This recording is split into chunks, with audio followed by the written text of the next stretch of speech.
Salut, bienvenue à tous. Que sont-ils devenus? Votre émission, une émission que vous aimez, émission au cours de laquelle nous évoquons la mémoire de certains. Nous avons certains plateaux également. Mais en tout cas, ce sont des gens qui ont marqué le paysage martiniquais. Ce sont des politiques, des sportifs et des musiciens, bien sûr. Et là, maintenant, nous allons parler d'une personnalité qui incontestablement a marqué le personnage et le paysage musical martiniquais, M. Polo Rosine. Et pour nous parler de tout ça, c'est M. Christian Bouton, que nous allons recevoir maintenant, ex-directeur régional de la SACEM. Il insiste sur ex parce qu'il est à la retraite. Bonjour, bonsoir Christian. Bonjour Michel, beaucoup de plaisir à être sur Zouk TV. Un salut à Mano Granier, qui a été producteur de disques et qui a longtemps travaillé, et puis artiste aussi. Et puis, en quelques mots, je veux lui exprimer mes félicitations sur son travail remarquable. Alors, un directeur régional qui est toujours resté en contact avec la chose musicale, on peut dire ça comme ça. Et là, aujourd'hui, nous allons évoquer la mémoire d'un grand monsieur Polo Rosine. Alors, tout d'abord, on a un petit coucou à faire à la famille de Léon Sainte-Rose, également un pilier de notre patrimoine. Mais Polo Rosine, pourquoi Polo, Christian Bouton? Polo, pour plusieurs choses. Alors déjà, permettez-moi de faire un petit clin d'œil à Jean Trudeau, qui a animé l'association Polo, les Amis de Polo Rosine, et qui a aussi animé Marius Cultier, parce qu'il est beaucoup investi. J'espère que sa santé s'améliore. Je veux faire un clin d'œil à Jean Trudeau et à sa famille. Pourquoi Polo? Mais tu l'as dit, Polo, c'est incontestablement quelqu'un qui a une place fondamentale dans l'histoire de la musique de notre pays, dans l'harmonisation, dans le développement, dans la créativité, dans les arrangements. Tu vois, Polo, c'est Malavrois, Polo, c'est beaucoup de choses. Polo, c'est un répertoire magnifique. Polo, c'est un itinéraire extraordinaire. Et Polo fut un cadre de la préfecture également, et on se demandait comment il pouvait faire les deux. Et puis parce que j'ai connu Polo de manière assez proche, quoi. J'allais souvent à son bureau, il venait me voir à la SACEM, donc il y a 1000 raisons qui font que... Des professionnels, hein, précisément. Oui, tout à fait. Et puis, très brièvement, j'aurais aimé rendre aussi faire un petit clin d'œil à Marie-France Toul.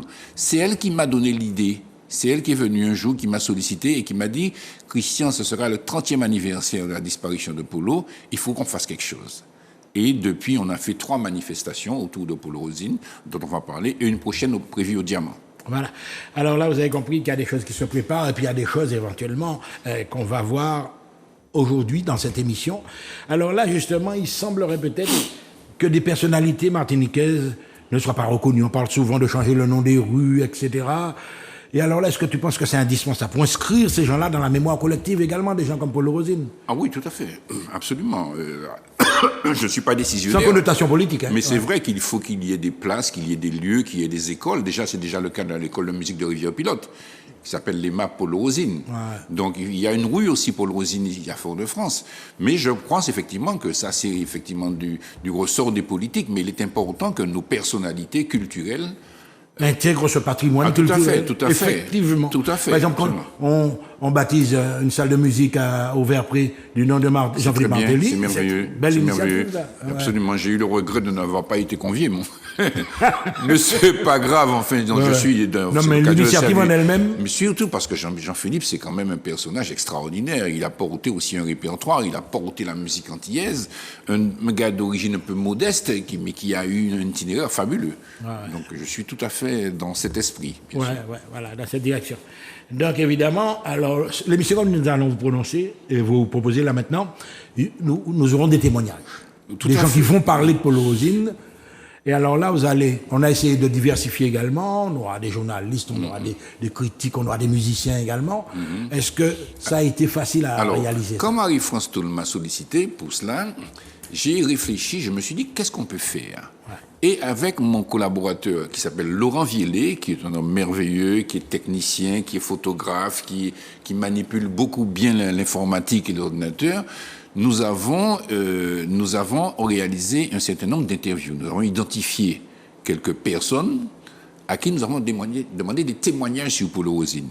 Et c'est le contenu de notre manifestation, c'est le contenu global. Donc, lors de notre manifestation prochainement au Diamant, à l'instar des précédentes, il y aura donc des interviews qui seront diffusées. Marie-Josée Ali, par exemple, qui dit des choses très très profondes, de Mano Césaire. Voilà, on va voir l'affiche. Voilà, on peut, voilà l'affiche, absolument. Oui, mais une question, Christian, est-ce que cette initiative est-ce qu'elle va se promener à travers l'île, ou alors c'est ponctuel, c'est au Diamant et puis terminus? Alors, non. Déjà, je rappelle que nous avons déjà eu 3 manifestations. Hein. Nous avons eu le premier site qui nous a accueillis, c'est la médiathèque du Lamentin. Ah oui. Nous avons fait quelque chose de merveilleux à cette médiathèque il y a 2 mois, je crois. Ensuite, nous avons eu l'occasion de présenter le travail à l'université. Donc, nous avons une salle quand même de 500 personnes qui sont venues voir les témoignages. C'est extraordinaire. Et puis, l'office municipal de la ville de Robert nous a accueillis également. Donc, nous avons fait 3 présentations. Nous avons eu l'honneur d'être visités par Madame Rosine elle-même, hein, Madame Rosine, et ses filles sont venues également. Et donc, voilà. Bon. Et puis, ce n'est pas une ambition de faire dans toutes les communes, mais c'est vrai que l'accueil que nous avons eu a fait que la ville du Diamant, notamment par son directeur de la Vous avez des demandes, certainement, lorsque les gens vont voir ça, voilà. Surtout, ils vont... Monsieur Joël Pécom de la ville du Diamant m'a dit, Christian, ça aurait été intéressant de faire ça au Diamant. Donc j'ai un peu, j'ai réétudié la chose, j'ai informé Carole Rosine, et tout compte fait, je pense qu'on va faire une prochaine séance au Diamant. Mais justement, Christian Boutin, n'oubliez pas que l'émission va passer très vite sur Zouk TV, mais vous aurez des vacanciers, vous aurez une période juillet-août, ça va devenir un produit, les gens vont vous demander ça. Non, mais c'est sérieux. Ce n'est pas l'ambition. C'était pas l'objectif de départ. Ça. Mais il nous paraît effectivement important que le travail de Polo soit connu par tous, à notre sens. L'itinéraire de Malavoie, et bien d'autres, hein, pour l'instant on est sur Malavoie, mais il nous paraît très important que le Martiniquais prenne la dimension de la chose. Donc voilà. Alors j'aimerais aussi, parce que je n'ai pas oublié, dire que nous allons faire une exposition également, parce que nous avons conçu une exposition avec Gérard, mon frère, que tu connais, entre autres, et une exposition dans laquelle il y a des photos, il y a des partitions, il y a de la presse, hein, des coupures de journaux, il y a beaucoup de témoignages de l'itinéraire de Polo Rosine. Cette exposition sera visitable à la mairie du Diamant, à l'étage, et voilà, il permettra aux gens d'avoir une connaissance un petit peu plus large aussi de Polo. Mais ce que tu dis là, c'est important parce que le produit, vous avez compris, il ne s'agit pas d'un documentaire, etc., mais c'est un pack avec des témoignages vivants aussi, on va avoir des témoignages là, mais il y a des gens aussi là où vous allez projeter, au Diamant, partout, qui vont également s'investir, et c'est ça un petit peu l'objectif de se réapproprier carrément. Il y a aussi une déclinaison en live. Pas très longue. Il y a des musiciens qui sont... déjà au Lamentin, nous avions eu Gilles Rosine et Joël Villet, c'était merveilleux. Nous avons eu José Privat et Nona Laurence également au Robert, c'était très merveilleux également. Nous avons eu Raftama et Ronald Tulle à l'université. Et ce 2 juin, au Diamant, nous aurons Léo Lancry. Très professeur, très pédagogique de piano.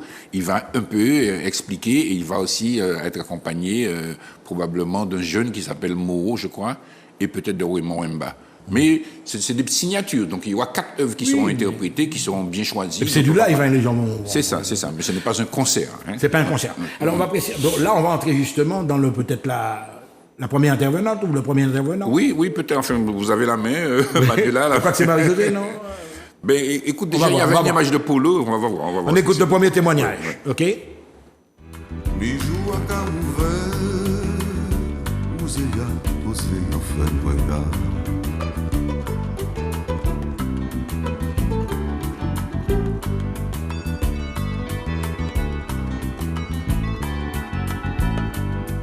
En bon lot de Thibon, Kakouri descend dans sa venant. Alors là, justement, on a un petit retour sur Polo, beau garçon, gentil garçon, etc. Qu'est-ce que tu vois plus dans Polo? Le musicien, le compositeur, etc., le relationnel, le chef d'orchestre? Qu'est-ce qui t'intéresse le plus? Je vois, dans un premier temps, un homme bienveillant. Bienveillant. Oui, quand il souriait, et Marie-Josée Ali en parle on va peut-être pas te voir, puisqu'on aura des bribes. Marie-Josée Ali dit, et quand Polo, quand il portait ses partitions, et quand tout le monde travaillait, et que le son était merveilleux, alors c'était, comme elle dit, la banane. Polo était souriant. Polo explosait de satisfaction et de... Tu comprends ce que je te dis? Il était comme une lumière. La lumière, il irradie. Voilà. Et c'est aussi important, parce qu'il y a tellement de choses à dire sur Polo. Si on parle de l'écriture... Michel, je te raconte une anecdote très courte. Vas-y. Quand j'ai été recruté à la SACEM, quelques mois après mon recrutement ici, je suis parti à Paris faire un stage. Et j'ai découvert, entre autres, ce qu'on appelle les services musicaux de la SACEM. 23 inspecteurs musicaux, niveau premier prix de conservatoire, qui faisaient, si vous voulez, dans le temps, tu te rappelles, on déposait des partitions, tout ça. Ouais. Et quand je suis arrivé, je me rappelle toujours un monsieur qui s'appelait monsieur Fram. Il était d'origine asiatique. Il était sous-directeur des services musicaux. Et il m'a dit, Martinique, Paul Rosine. J'ai dit, ah bon, vous connaissez? Il m'a dit, c'est le seul qui écrit des partitions extraordinairement précises. Non, mais c'est important. Et il a écrit pour plusieurs personnes, certainement. Ah, ouais, oui, c'est ça. Mais Polo avait, et on va le voir, enfin, peut-être pas en télé, mais dans notre manifestation au Diamant, Polo devant ses partitions. Polo avec son crayon et sa gomme. Polo avait toujours un crayon et une gomme pour pouvoir corriger. Polo, c'est un apprentissage autodidacte, mais c'est une maîtrise qui est éblouissante. Mano Césaire en parle de son témoignage. Oui, Mano Césaire. Mano Césaire dit, je n'avais jamais vu ça. Je n'avais jamais vu un homme autant capable d'écrire. Il me dit, il écrivait pour tout le monde. Hein. Il écrivait pour toutes les parties des violons. Etc. Oui, il téléphonait de moment. Tu te rappelles, ils avaient des cuivres, un moment, à la voix. Il écrivait pour tous les cuivres. Il écrivait tout. Donc, c'était un génie. Un génie. Et voilà. Et alors, justement, quand on parle de Polo Rosine, il y a cette gentillesse-là, mais le chef d'orchestre, alors tu m'as parlé de lui, un homme... Bienveillant. Il était autoritaire. Pas autoritaire, au niveau musical. Non. Ah bon? Alors, ça, c'est aussi... ça, c'est les gens qui vont découvrir... Alors, on va découvrir ça, pas en télé, malheureusement, mais pas encore, puisque, encore une fois, c'est des extraits que nous avons. Mais il est dit par les musiciens que quand il y avait des désaccords, Polo restait silencieux. Même entre deux musiciens de l'orchestre, il restait silencieux, il écoutait. Et quand il prenait la parole, il disait exactement ce qu'il fallait. Non, mais Michel... Pas un mot de plus pour blesser, ni quoi que ce soit. Et moi, j'ai eu l'occasion de connaître Polo comme ça. Parce que Polo était membre de la commission de la SACEM, et il y avait Fernand Donatien qui était président, et Polo était vice-président. Et Polo avait, comme disent les accords Toltec, la parole juste. Il avait la parole impeccable. La parole impeccable, Il avait la parole... Avec ses personnes, etc. Oui. Et Polo, c'était le médiateur. Il partait qu'à bousculer, mais il avait toujours de la bonne mine. Il était toujours très jovial. Tu vois? Et j'ai tellement de choses à dire, si tu veux. J'allais le voir à la préfecture. Il n'y a pas une fois où j'ai fait j'ai ouvert la porte et que Polo ne m'a pas souri. C'est important, ça. On pourrait penser qu'il soit préoccupé, parce qu'il était quand même cadre de préfecture. Évidemment, qu'il soit préoccupé par d'autres choses. Ah, Christian, tout le temps, il était... Tu vois, c'est pour ça que je parle d'un homme bienveillant. Voilà. Je propose à Manuela de nous envoyer peut-être une première intervention. Voilà, on va voir de qui il s'agit. Je pense que c'était hier. Le chagrin est toujours là. Quand je pense à Polo, j'ai un truc une déchirure à l'intérieur. C'était un être exceptionnel. Tout simplement exceptionnel, Polo. En dehors du fait qu'il était habité par la musique. C'était un musicien qui avait un sens de... En fait, il tutoyait les étoiles tout le temps.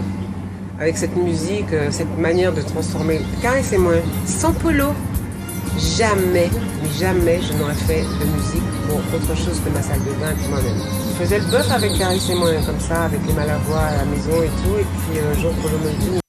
Alors justement, quand on entend Marie-Josée Ali, journaliste, artiste très très très connue, qui reviennent sur ces notions de douceur, pas de tendresse, bon, c'est peut-être beaucoup, mais d'accessibilité, c'est-à-dire que tout le monde finalement pouvait lui demander conseil, etc. Oui. Est-ce que tu retiens aussi ce... Ah oui, disponibilité, je pourrais dire, disponibilité par rapport aux autres, voilà, et Polo, humilité également, Polo était à l'écoute de tout le monde, Polo, tu vois, il n'avait pas d'excès de comportement, il ne gueulait pas, et Albici nous le dit, par exemple, jamais on a entendu Polo râler. Fanny Ogiac aussi témoigne dans ça. Ah ouais, Parce que Fanny Ogiac a travaillé beaucoup avec Malavoie. Elle témoigne sur la Colombie et elle dit, mais Polo, je ne l'ai jamais vu fâché. Ouais. Tu vois? Mais justement, toi qui es un homme de transmission, Polo nous a quittés, il a laissé des œuvres là. Mais est-ce que par exemple dans les écoles, parce que je vois qu'à maintenant c'est la grande mode, les enfants qui chantent, etc. Ça aussi c'est indispensable. Mais il faut que les gens se réapproprient. Mais ça se fait de plus en plus. Enfin, récemment, Justin Bellance a conduit une belle opération à l'Atrium, je ne sais pas si tu as vu en télé, avec des jeunes, plus de, je sais pas, des centaines de jeunes qui chantaient. Il y a eu effectivement un certain nombre d'initiatives. Tu sais qu'il y a un certain nombre de femmes qui sont dans le domaine de l'éducation, les noms me passent, mais qui font beaucoup pour la musique, pour la transmission. Et là, d'ailleurs, parmi les supports qu'on va voir tout à l'heure, on va voir une école qui chante également un titre de Polo Rosine, une chorale de jeunes. Ouais. Donc ça se fait.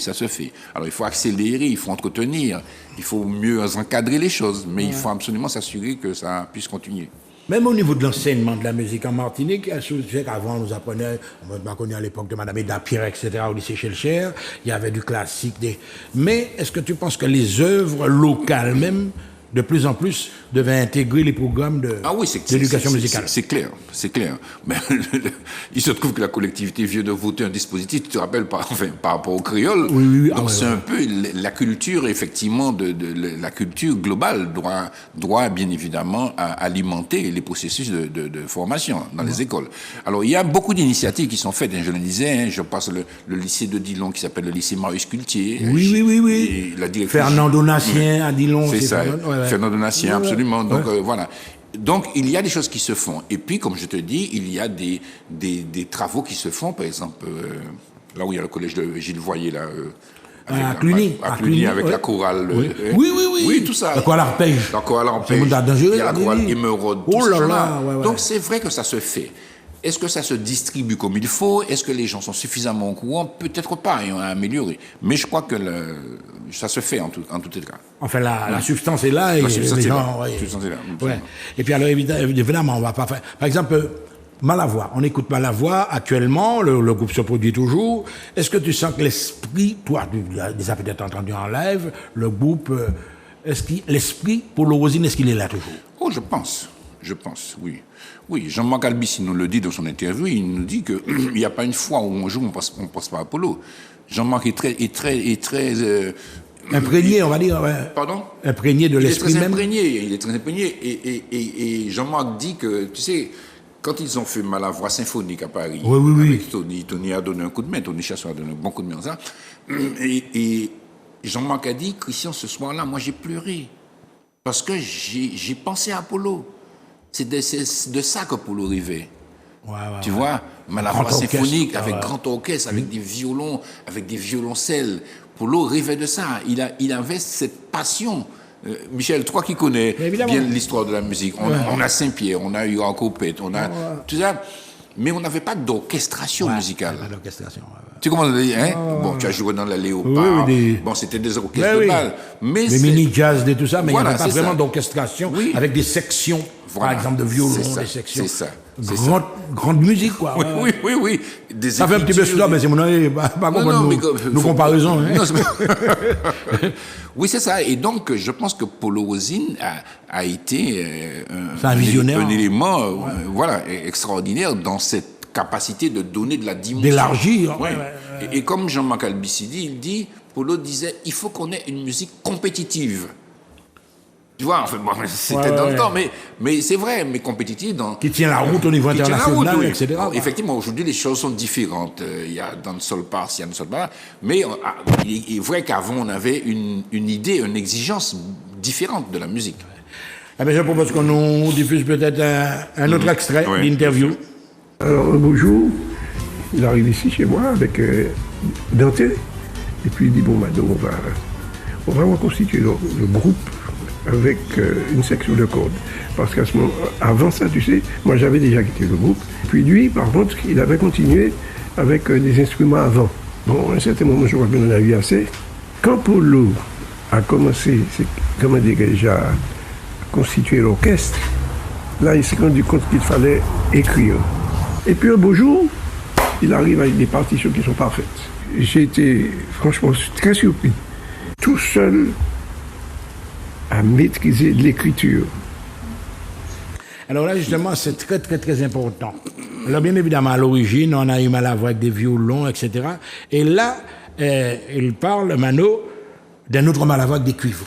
Ah non, oui, il y a eu la voix des cuivres avant. Oui, d'accord. Oui, Ah oui, avant, il y avait Pastel, tout ça, il y avait ouais. Non, mais ça a commencé par les violons, ils sont passés au cuivre et puis ils sont revenus au violon. Je pense, il me Ah, semble, mais c'est il me ça, semble, c'est ça. ouais. Non, je connais bien l'histoire.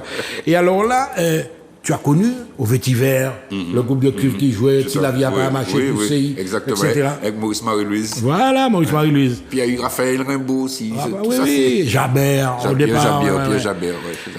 Alors justement, à un certain moment, cet orchestre avec les cuivres, on a déclaré que c'est un orchestre de danse, bal des vacanciers, monde de Gavini. Ce côté de Malavoie là, ça n'a pas, ils n'ont pas perdu en crédibilité lorsqu'ils ont fait ça. C'est très intéressant ce que C'est l'époque tu où dis. c'est musique de paillotte, hein, en C'est gros. très intéressant ce que Ah tu non, dis. mais bah oui. On est passé effectivement de cette musique de paillotte, hein, qui était effectivement Qui faisait danser les manifestée gens. par, voilà, ouais, absolument, Si la vie a pas marché, poussé, oui. à peut-être une autre vision de Polo. Tu vois, une autre vision à travers ces arrangements et ce choix pour les orchestres. Je crois qu'à un moment donné, il était un peu saturé. Bib Monville était dans ça, oui, Alors, au sax, ouais. Il était un peu saturé de des orchestres de bal. Et d'ailleurs, Mano raconte une anecdote où ils sont allés jouer à Basse-Pointe et puis ils n'ont pas payé. Et Polo dit, mais faut pas, ça jamais arrivé nous encore. C'est dans le film, enfin, qu'on va diffuser. Et peut-être que Polo a choisi, effectivement, de faire autre chose. Et c'est qu'à un moment, il a monté cet orchestre de cordes. D'ailleurs, l'orchestre avec était resté Mano en Césaire. stand-by un petit moment, hein, tu te Tout à rappelles? fait, Hein? Oui. tout à fait, tout à Ouais, fait. ouais, ouais. Et bien, c'est jusqu'à ce que Mano te dit que Polo est venu dire, Polo dit, on va faire un orchestre de cordes. Enfin, de cordes, c'est-à-dire violon. Il a pris Denis Gris, il y a eu Pori, il y a eu Jean-Paul Sohi, il ne faut pas oublier Jean-Paul. Jean-Paul a joué un rôle très important. Et puis Mano Césaire. Donc, c'est à partir de ce moment que la musique n'était plus de la musique dite de danse. Mais ça a été de musique de concert et de spectacle. Mais justement, pour revenir sur ça, une musique populaire qui faisait danser, etc. Mais des fois, lorsque tu parlais de Malavoie, on voyait un certain gratin, un certain snobisme. Est-ce que l'image, comme on dit, enfin, toi, tu peux être bien placé pour analyser tout ça, est-ce que cette image-là, image comparaison, quoi? La musique. Non, mais tu sais, mais il faut répondre là-dessus. on fait de ouais. petits cancans inutiles dans ce pays-là, dans ce pays-là. à mon sens. Hein. Alors effectivement, il y a qu'à regarder que violon, c'est bourgeois, comparaison, machin, chose. Bon, aujourd'hui, on a compris, hein, je pense qu'on a compris qu'il faut arrêter de créer des antagonismes qui ne valent rien. La réalité, c'est qu'aujourd'hui, Malavoie est dans le patrimoine martiniquais. Malavoie a représenté la Martinique partout dans le monde. Tu vois, Malavoie a alimenté C'est une carte de visite. un répertoire d'une qualité, de niveau international. Tu vois, Et on se rend compte aussi que les œuvres de Polo Rosine, comme celle de Maurice Cultier, sont apprises par tous les jeunes qui arrivent là, les Jimmy Felvia, les ceci, tu vois. Ils apprennent parce qu'ils ont un socle sur lequel ils peuvent se reposer. Tu commences à dire. Donc, ce qui fait que ces petites querelles, aujourd'hui, à mon avis, Ça n'a pas de raison d'être, quoi. Ça n'a pas de raison d'être. Ça n'a pas de raison d'être. Alors, effectivement, et puis on constate également, alors ça, tu es là pour témoigner, qu'il y a une lignée de pianistes après. Oui, ça, tout ils à font fait. parler ça. Après, Mais oui. Polo Rosine, et maintenant, de plus en plus, hein, tu remarques. On peut citer des noms. Mais Ronald Tulle parle de Polo Rosine. Dans ce sens-là. Oui, alors... Il a créé une émulation. On n'a pas enregistré pour aujourd'hui, mais dans le film qui sera présenté au Diamant, il y aura le témoignage de Ronald Tulle. Et qu'est-ce qu'il dit? Mais tu peux nous dire. Ah, très bien, bonne question. Ronald Tulle dit, Christian, tu sais, mon papa m'emmenait au Pélican. Tu connais le Pélican? Chez Martaille, Chez Châteauboeuf. Martaille. Le vendredi soir, il y avait Polo Rosine, Denis Dantin, etc. Et mon père, il me mettait assis, je m'asseyais à droite de Polo Rosine, et mon père allait prendre des cours avec ses amis.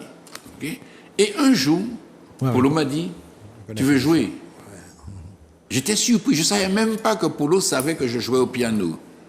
Tu vois? Et j'ai joué. Et quand j'ai joué... Sur le piano de Polo, évidemment. Oui. Quand j'ai joué, Polo est venu m'embrasser. C'est très émouvant, ça. Donc, il y a effectivement... Une transmission. Oui, il y a une transmission.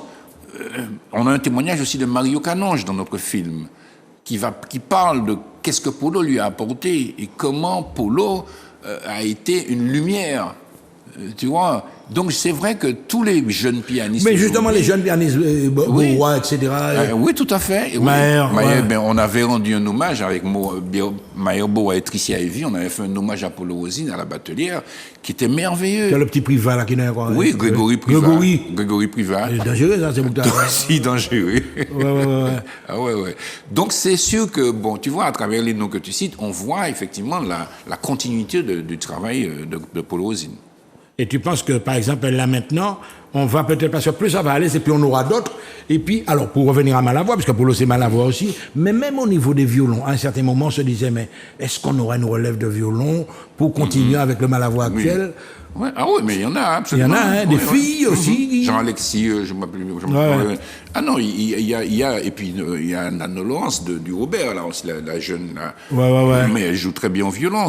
Non, je pense effectivement qu'il y a une émulation qui s'est manifestée depuis Malavoie et à travers l'apprentissage, à travers la connaissance des œuvres, à travers la reformulation, parce qu'aujourd'hui, on reprend les morceaux et puis on les développe, tu vois. Ouais. Donc, il reste beaucoup de choses à faire, hein. Alors, c'est pas un parallèle qu'on va établir, mais il y a quand même, nous avons le directeur de l'Atrium qui est là, il y a Manuel Césaire. Alors là, je prends plutôt le côté chef d'orchestre, justement, parce que là, c'est des responsabilités. Justement, le travail de Manuel Césaire. Eh bien, c'est dans le prolongement. Hein. Ouais. Et Emmanuel te le dit très clairement. Manuel disait... il n'est pas dans le film, Manuel. Non, il n'est pas. Non. Il allait tout le temps avec son père aux répétitions de Malavoie. Donc tu penses bien comment Manuel a été imprégné de Malavoie. Et quand il a fait Mahogany, c'était la même lecture, si je puis dire. Peut-être beaucoup plus dense, puisque Manuel avait plus d'instruments, il avait une formation de plus de musiciens. Même, voilà, mais je pense que Manuel se nourrit. C'est le même esprit. C'est le même esprit, tout à fait. C'est-à-dire une musique harmonisée, une musique précise, une musique de densité, une musique de très, très profonde, très forte. Une musique d'écriture également, avec des voix, avec des sons, avec des instruments. Tu vois, on est dans un autre univers, si je puis dire. Là, je pense qu'on peut voir un autre extrait, si c'est possible. Il faut éduquer les adultes, les premiers adultes, à jouer du piano, à jouer de la guitare, à jouer de la flûte. Écoute, Mona, c'était aussi un énorme musicien, mais c'est pas suffisant. C'est pas suffisant. Il faut déclasser le boulevard. Il y a un boulevard derrière là, CTM, Gaston de Fer. Il faut déclasser ça et puis mettre Polo Rosine à la place. Tu es d'accord avec moi? Non mais c'est vrai, il faut. Mona, il faut. Voir le général de Gaulle, tirer ça. Mona, il faut servir. Il faut remercier ceux qui ont fait ce que nous sommes. Alain Oumi, c'est un petit coucou à Alain, mon ami, chroniqueur, etc., qui a beaucoup écrit sur Malavoie. Alors, ce qu'il dit là, on en a parlé au début, mais là, il te dit, enfin, à sa manière, il faudrait peut-être que les mentalités changent dans ce pays. C'est pas possible, ça. Mais c'est vrai qu'on a grandi avec des rues, Victor Sévère, des rues machin, ceci, enfin, tu vois, je n'ai rien contre personne, donc Victor Schellcher et tout, mais c'est vrai qu'aujourd'hui, il faut se poser des questions. Il faut se poser des questions.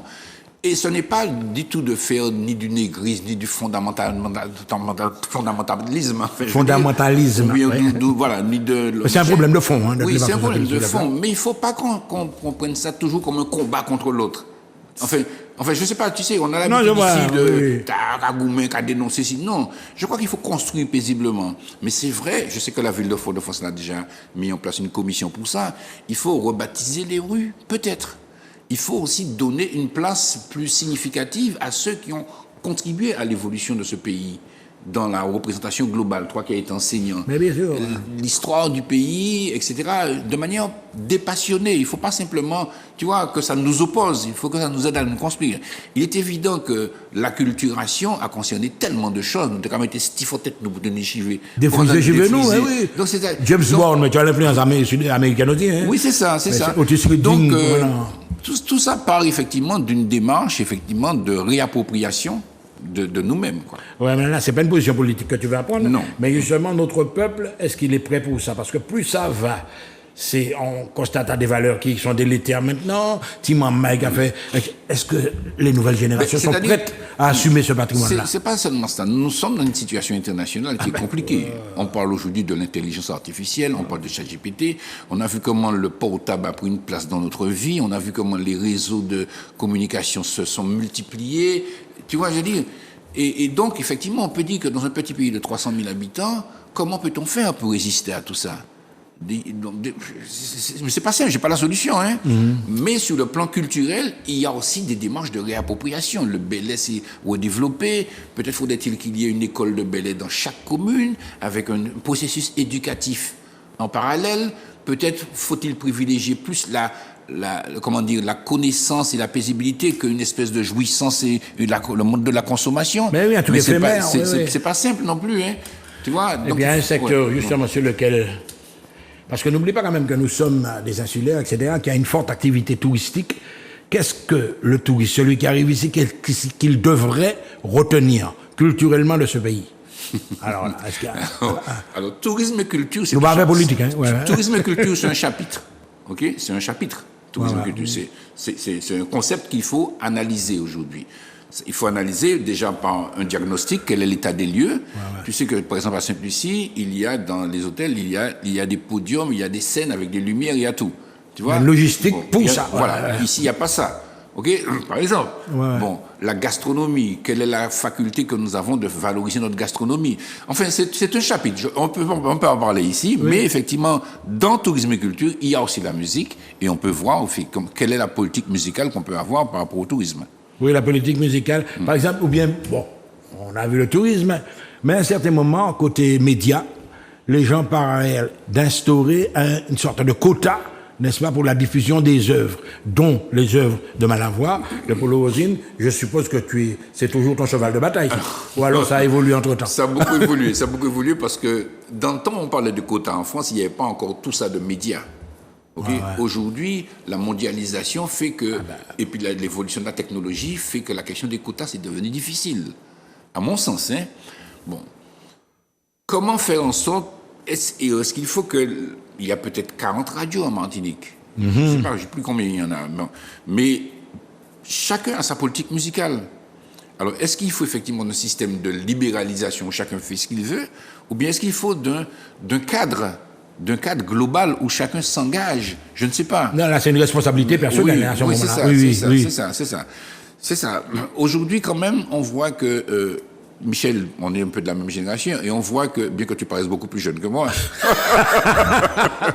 C'est pas moi qui le dis, hein. Bon, allez. Non, ce que je veux dire, aujourd'hui, grâce à vos télévisions, par exemple, la musique antillaise est dans les télévisions. Tu as connu une époque où pas tenir musique antillaise en télévision. Tu as connu une époque où Georges Montout s'efforçait de faire le punch en musique à la radio. Tu vois, bon, on peut dire que la diversification des médias a favorisé un affichage plus large de nos musiques. Mais évidemment, oui. C'est déjà intéressant. Bon, en même temps, elle nous expose aussi au monde. Alors, comment faire le juste milieu? Bon, c'est une autre émission, si tu veux. Non, mais ça fait partie de ça. Ouais. On va peut-être avoir une autre réaction, n'est-ce pas? Un extrait. Mais Polo, c'est le Mozart de la Martinique, dans son style. Il faut qu'on en soit possible. Mais Christian, ça devait sourire lorsqu'il dit ça. Bon, Mozart référence à la musique internationale, à la musique, etc., à la grande musique. Mais la grande musique, c'est un souci aussi pour certains. Lorsque, par exemple, un gars comme, c'est pas moi, Manuel Césaire fait Mahogany, mais Tony Chasseur, lorsqu'il fait ses big bands, on sent quand même qu'il y a des gens qui pensent un peu à élargir le truc, quoi. Ouais, mais est-ce qu'il y a un public? Alors là... C'est tout le problème. Michel, la musique, c'est beaucoup de choses. C'est-à-dire que la musique, dans nos traditions, il y a effectivement le belay, il y a le tibois, il y a ça, il y a la biguine, il y a la mazurka, il y a le zouk. Okay? Et puis aujourd'hui, il y a une musique dite contemporaine. Tu parlais de Grégory Privat, tu parlais de tous ces gens-là, tu vois. Et cette musique contemporaine, Mario Canonge ou Ronald Tull ou Gilles Rosine, Oui, et puis il y oui. a d'autres, beaucoup d'autres. Ah oui, hein. un pléthore de Il y a jeunes pléthore, pianistes qui sont- Michel Alibo, Alibo, tout ça, ouais. c'est qui font des explorations musicales et qui ont une technicité extraordinaire. Alors, d'un côté, il y en a qui ont un niveau international et qui bougent, ok. De l'autre côté, quand ils font un album, déjà on fait plus d'albums. Mais ça se vend plus, les Ouais, albums, ouais, avec ouais. le bien placé pour le Tu savoir. vois, ouais. donc, comment faire pour pouvoir permettre à cette musique contemporaine d'exister? C'est pour ça que moi, j'ai fait le festival Begin Jazz. Ouais, ouais. Pour, effectivement, donner une place aux musiques qui ne sont pas destinées simplement à la danse, quelque part. Tu vois? Mais qui sont destinées à une écoute, qui font des improvisations, tu vois, qui font des explorations.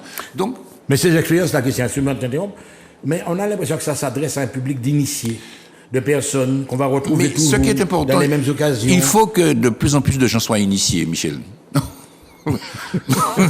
On ne peut pas rester dans l'obscurité. Enfin, pardonne-moi. Ouais. La musique n'est pas simplement ce qu'on entend à la radio. La musique, c'est de la culture.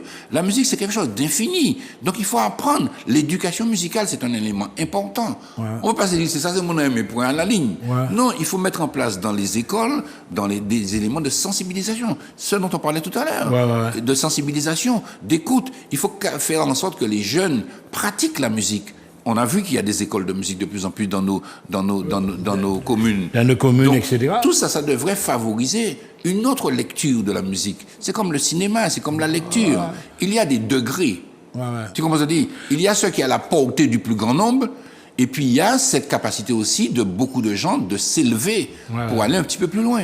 Tout en ayant le souci, mesdames et messieurs, d'inscrire à chaque fois la jeunesse dans leur environnement. Également, il ne faut pas oublier ça. Hein. C'est ça. On a un univers qui est proche de nous, mais tu as l'univers caribéen, ça va plus loin, on ne va pas parler de mondialisation, mais enfin, il faut que... Permets-moi de faire une petite parenthèse. Hein. Oui. Hier, je suis allé à l'habitation Clément voir l'exposition de Gaston Monéoville. Mais c'est extraordinaire. Et j'ai appelé mes filles, je leur ai dit, il faut aller voir ça. Et je dis aux Martiniquais, allez voir ça. Allez savoir qui était Gaston Monéoville, de Casse-Pilote qui est allé en Guyane. Réapproprier tout. Mais évidemment. Et allez savoir sa position vis-à-vis de De Gaulle également, parce qu'il était président de l'Assemblée et président du Sénat. Donc la connaissance, c'est un élément important. On ne peut pas non plus espérer une évolution de notre population si la connaissance globale n'augmente pas de niveau. Enfin, le niveau, tu on va comprends? dire. Ben Oui, mais c'est pas faire de la C'est pas du snobisme, c'est pas... Ou on y a Mais petit moment où tu es bien aimé ou bien content s'il y a un doctorat en droit. Tu commences à dire, tu commences à dire, quel que soit mon nom. Donc, il faut avoir le souci de l'évolution civique et culturelle de notre population. On me dira, c'est des paroles, mais enfin... Tu inscris quand même dans une mutation. Enfin, par exemple, Kalash, ce qu'il fait, c'est reconnu, etc. Quel regard tu portes sur ça? Ben écoute, premièrement, je dis, déjà, je le trouve très lucide. Il est... Ouais. Je le trouve très lucide. Il aurait pu avoir du succès et puis ne pas être lucide. Je trouve qu'il a un propos qui est extrêmement mesuré. Il sait très bien vérifier. Voilà, c'est ça. Mais ça, c'est très intéressant. Maintenant, il fait la musique de sa génération. Et s'il a de beaux textes, s'il a des trucs qui sont importants et qui peuvent passer, ça ne me gêne pas. Tu vois? C'est ça. On va écouter peut-être encore quelques propos, un petit... voilà.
Voilà, mesdames et messieurs, je suppose que vous avez été séduits par tout ça. Ce qui te montre quand même qu'il y a une nouvelle génération qui est bien consciente. C'est Tiamala qui a chanté Bicheyo. Voilà. Et puis surtout, il a chanté des propos qu'il faut qu'ils comprennent. Ouais. Mes amis, Thibault Lombans et Fifi, qu'avant nous pistache. On est dans le quartier déjà. Devant la porte cinéma. Les voisins, ouais. Tu vois, et regarde le nombre de propos qui sont métaphoriques. Fifi, gros, c'est ça. Faut expliquer. La tête pas capotée encore. Il a fait intéressant, ouais. Tu vois, tu te rappelles. Même le créole, hein, à l'école, on apprenait à décanter les textes. Eh bien, ça, c'est d'une richesse extraordinaire. Ouro dit c'est docteur il est fait. Mais oui. Il a songé, papa Ouro, 5 bottes là qui t'est, 5 bottes. Pas l'autre là, ouais. Tu vois, Oui. ça sont des expressions créoles. Et ça, c'est aussi pour Lorozine. Il avait cet art de magnifier la langue à travers des métaphores. J'espère que je vais retrouver ce que j'ai écrit. Dans la philo, par exemple. Ouais, Tout le texte. Exactement. Voilà. Nefifigo, c'est ça, la tête pas capotée encore. Ou bien. En zépin coché qui attaché l'amitié. Et la colle là que prions donc. Ouais. Sous goûte madou, la colle là que prions donc. Aucun ça vous dit. Mais c'est merveilleux. Ouais. Puisque il était qu'à boire blanc, la colle là prions donc. La colle là prions donc. Donc, si tu veux, c'est aussi à travers les textes de Paul Rosine, les jeunes apprennent non seulement une musique, non seulement un groupe, mais aussi une forme, la beauté de leur langue, hein, dans la dynamique de tu vois. Même dans l'étude du créole, on doit même dû prendre les textes, les utiliser les textes. Mais oui, en tant que texte. Ouais. Même si fille à bord pas désolé dit ça, pas quitter dehors. Si vous sentez ou découragé, alors ressaisissez quand il faut, écoutez ça bien. Donc on voit la portée. Tu sais, Michel, dans notre comment dire, histoire, nous avons dansé, nous n'avons peut-être pas écouté assez. Ah oui, tu mais vois? Ce que tu dis là, c'est très, très, très important. Je vais prendre l'exemple d'un texte comme La Philo. Simone Ballet teignant en pharmacie, toute jeune Jean Mon Ballet, t'es qu'à y voler dans le ciel. Tu sais que je prends longtemps avant de comprendre Ballet. Ouais, c'est ça. Les ballons. Ouais. Non, mais l'image en elle-même, hein. Pourquoi dire ça comme ça? Donc, au-delà de la musique, côté métaphorique, ces gens-là ont fourni un homme comme Paul Rosine, ou je pense aussi au violon, là, Jean-Paul Sohim. Ils ont porté une contribution à la dynamique de la langue, à la fourniture d'outils pédagogiques pour pouvoir comprendre la langue et la transmettre. À travers la créativité, les images, les métaphores, les mots traditionnels, et puis que je dis symboles là, quitter, tu vois. Donc il y a effectivement au niveau du vocabulaire créole, au niveau de l'organisation de la langue, au niveau de la pensée créole même, au niveau de la pensée, au niveau des images, au niveau des métaphores, il y a un contenu qui est littéraire, qui est extraordinaire. Alors là, on va peut-être écouter encore une intervention. Mais là, mesdames et messieurs, on est en train de vivre un grand moment. Ouais, c'est la première fois qu'on réalise une émission de ce style-là avec des témoignages. On écoute. Non, je suis entré en 89 dans le groupe Malavoie, 89 en tant que second clavier. Et je suis entré, je crois, en mars 89. Eh bien, en octobre, en novembre, je ne sais plus, 89, on est allé au Japon. Je crois que c'est vraiment une expérience extraordinaire pour moi quand on est arrivé au Japon et qu'on a vu cet engouement des Japonais d'écouter, de jouer, d'entendre cette musique que nous avons apportée. Déjà, je me souviens de l'organisateur qui nous avait effectivement invités. Il avait en main un disque de stéréo. Moi, je trouve que c'est formidable pour nous. C'est notre musique a vraiment passé toutes les frontières. Mesdames, messieurs, vous avez vraiment un document très, très, très important. Alors, José Privert, c'est le dernier intervenant là. Alors, la relève, est-ce que Paul et José mesurent le poids de ce qu'il a sur les épaules là? Oh, je pense, hein, mais de toute façon, je pourrais parler de son fils. Mais oui, son fils, mais oui. Tu sais qu'ils ont enregistré quelque chose récemment. Ah, c'est pas c'est extraordinaire, c'est très bien, c'est très très bien. Voilà. Tu penses que le fils peut prendre le flambeau aussi? Mais ce ne sera pas dans le même langage. Ah non, mais l'esprit même des compositions va plus le Grégory retrouver. Viva, c'est quelque chose. Grégory Viva, il est dans les constellations. Hein, je pense qu'il est dans. C'est un visionnaire. Ouais. Ah oui, non, mais il a un jeu et puis il a une adhésion. Moi, chaque fois, il m'impressionne, Grégory.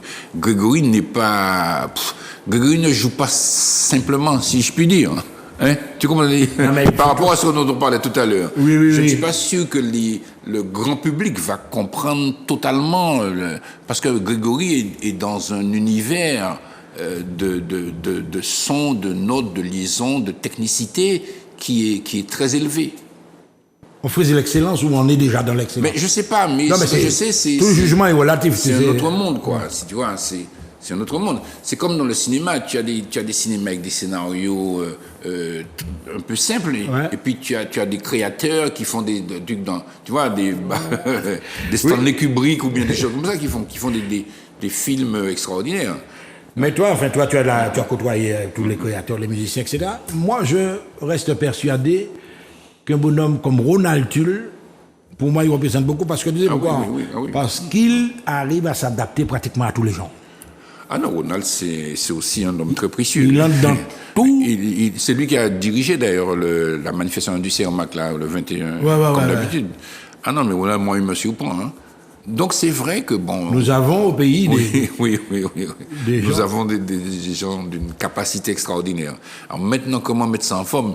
Je fais une petite parenthèse. Je suis allé voir Bélia au Parc Flo à l'Atrium, mais j'ai trouvé ça merveilleux. Et moi qui suis allé l'an dernier à Jazz à Vienne avec Begin Jazz Collective, je pense que des groupes comme Bélia peuvent postuler dans des festivals internationaux et nationaux. Mais ça n'a pas qu'à faire comme ça. Il faut qu'on mette en place des dispositifs, des stratégies, des démarches marketing, des encadrements de valorisation, des budgets. Tu comprends? Des budgets. Alors là, on a eu un chapitre qui m'intéresse aussi. J'ai l'impression qu'on a toujours considéré la culture comme un parent pauvre.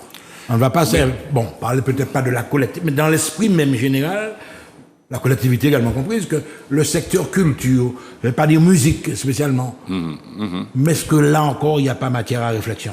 Ah, mais c'est évident. C'est évident. Non, mais parlez franchement, nous là. Michel, alors, je crois qu'il y a bientôt organisé par la Jeune Chambre économique, je crois, quelque chose sur l'économie culturelle. Oui. J'ai lu ça, hein. Ça fait 30 ans que moi j'en parle d'économie culturelle. Ça fait depuis que je suis à la SACEM, je parle d'économie culturelle. Bon, est-ce qu'on a été entendu? Est-ce qu'il y a eu des... Je ne suis pas sûr, je ne veux accuser personne. Mais chaque monde qui a débrouillé, tu vois, on a vu Quack passer par là, il y a vu Taxi Creole, mais tout ça, mais des dynamiques, hein. Tony Chasseur, il y a des mecs qui ont développé, Eddie Marc produisait des disques, Michel Nénéron. Il y a eu un bouillonnement déjà dans la production de disques. Tu te rappelles Jean-Michel Moriello, tu te rappelles Henri, là maintenant, les disques, parlons-en. Oui, c'est ça. C'est pas attendu de parler de ça. Voilà, donc en même temps, il y a un environnement qui se fragilise. Par ce qu'on appelle l'économie de la musique enregistrée n'existe plus. Tu vendais des disques, tu faisais 30 000 albums. Aujourd'hui, c'est mort. C'est pas un secteur économique. Bon. Mais il ne demeure pas moins qu'il faut des aménagements de scènes. Il faut des scènes, il faut des festivals, il faut, tu vois. Donc tout ça, ça demande des moyens, tout ça, ça demande une vision. Et puis, il faut savoir exporter. Nous, en Martinique, nous sommes un petit territoire. Et si nous pouvions avoir 10 groupes dans des festivals de France chaque été, ça aurait été bien, ça aurait été un objectif. Et si nous pouvions avoir 15 groupes, et si nous pouvons aussi mieux organiser les choses sur notre pays, parce que en même temps qu'organiser t'as organisé par là, il y a une espèce de brouhaha. D'anarchie, quoi. Ouais, d'anarchie. Est-ce qu'il faut peut-être un calendrier, des spectacles, des festivals? Justement, mais ce qui m'inquiète un petit peu, Christian, tu organises un festival à Sainte-Lucie, tu vas mettre des bois, c'est un autre concept, etc. Mais les 3 quarts du public, c'est des Martiniquais. Et l'on va faire gagner par Avignon, mais enfin bon. Ça, c'est. Mais il faut tenir compte de tout ça aussi. Oui, c'est ça. Alors, c'est de la liberté des gens. Moi, quand je vois le volume de gens qui portent à Sainte-Lucie, je me dis, purée, mais nous, on fait des festivals ici, est-ce qu'ils viennent? Est-ce qu'ils viennent nous soutenir? Bon, mais tu sais, on a cette manière de vivre qui fait que, comment nous apprenons, quoi. Bon, enfin, bref. On va arriver dans la dernière ligne de l'émission. Alors, tu vas nous remettre quand même l'image de Polo, parce que finalement, c'est Polo. Polo, Rosine, 30 ans déjà. Et voilà. Donc, je rappelle que c'est une manifestation, c'est la 4e que nous organisons, et ça, elle aura lieu au Diamant, à la municipalité du Diamant. Merci à la mairie du Diamant de nous accueillir. Et nous allons diffuser, effectivement, avec Laurent Vielé, qui est mon partenaire, nous avons conçu un certain nombre d'interviews. Nous avons interrogé tous ceux qui ont entouré Polo, et nous allons faire le résumé de tout cela à travers des diffusions audiovisuelles, à travers également... Entrée libre, hein? Oui, Entrée libre, oui, à travers une exposition qui aura lieu toute la journée, dès le jeudi. On aura une exposition sur Polo Rosine, son itinéraire, ses partitions, ses œuvres, son répertoire, et puis à travers, effectivement, diverses interventions.